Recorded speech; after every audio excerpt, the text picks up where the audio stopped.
Wallahu syakurun halim. Dan Allah subhanahu wa ta'ala maha syakur. Syakur ini artinya maha membalas kebaikan hamba dengan balasan yang lebih banyak.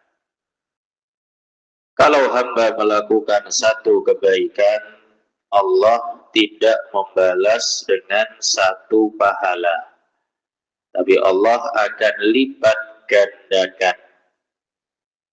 Bisa menjadi 10 kali lipat, bisa menjadi 100 kali lipat, 700 kali lipat, bahkan dengan bilangan yang tak terhingga.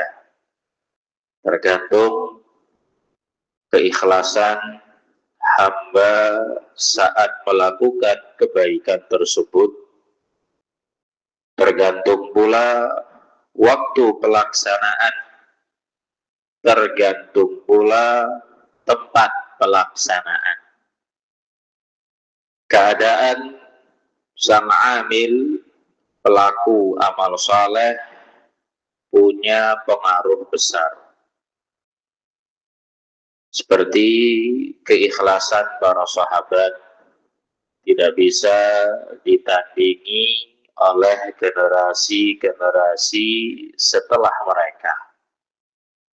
Kalau kita bicara keikhlasan para sahabat, semakin kita mengetahui bagaimana contoh keikhlasan yang dicontohkan oleh para sahabat, kita akan semakin malu kalau dibandingkan dengan diri kita. Dalam bab apapun, sahabat dalam menjalankan ibadah yang diperintahkan oleh Allah dan Rasul-Nya alaihi salatu wassalam betul-betul luar biasa dalam hal keikhlasan. Karenanya Nabi alaihi salatu wassalam mengingatkan kepada umat beliau untuk tidak meremehkan para sahabat. Ya, jangan meremehkan sahabat Nabi, siapapun dia. Jangankan sahabat yang masuk dalam kategori al-asyarah al-mubasysyaruna bil jannah. 10 sahabat yang dijanjikan masuk surga. Ini papan atas. Nomor urut 1 sampai 4 Khulafaur Rasyidun. Ini sudah tidak bisa ditandingi oleh generasi setelah mereka. Sampai di level sahabat yang jarang disebut namanya. Mungkin kalau bicara hadis, bukan seperti Anas ibnu Malik yang memenuhi kitab-kitab hadis. Atau buka Sahih Bukhari, buka Sahih Muslim, buka Riyadhus Shalihin, buka Bulughul Maram. Nama Anas ibnu Malik ratusan kali terulang. Sekalipun sahabat tadi namanya nggak ada yang kenal. Ambil contoh Abu Umamah Al-Harithi. Kalau Abu Umamah Al-Bahili masih banyak hadisnya. Ya toh? Abu Umamah Al-Bahili. Nama beliau Sudai ibnu Ajlan. Minal Mukthirin, banyak hadisnya. Ada sahabat kunyahnya sama. Namanya Abu Umamah Al-Harithi. Nama beliau Iyas ibnu Tha'labah. Ada yang pernah dengar nama ini?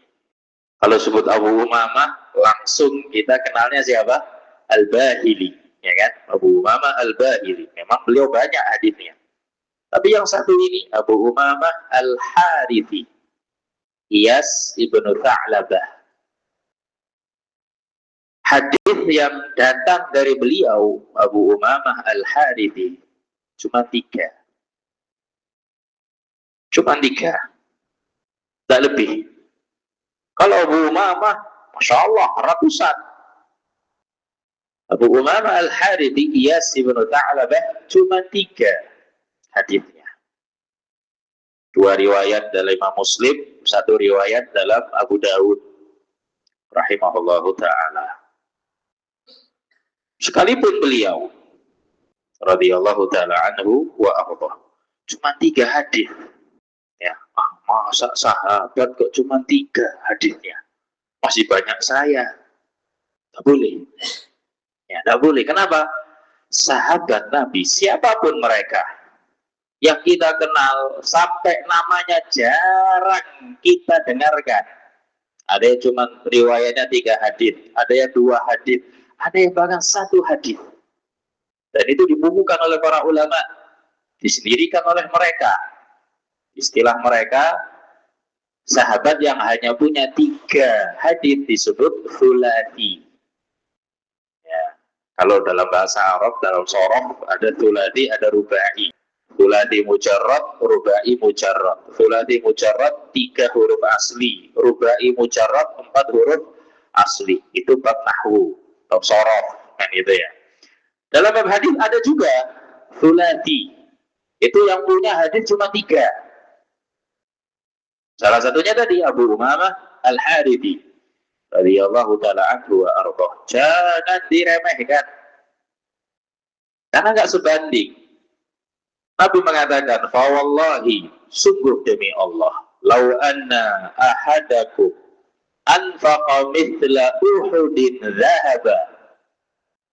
Seandainya salah seorang di antara kalian menginfakkan emas sebesar gunung Uhud, itu enggak sebanding dengan sedekahnya sahabat yang cuma 1 mud atau separuhnya. 1 mud itu 2 genggaman tangan laki-laki dewasa, sekian.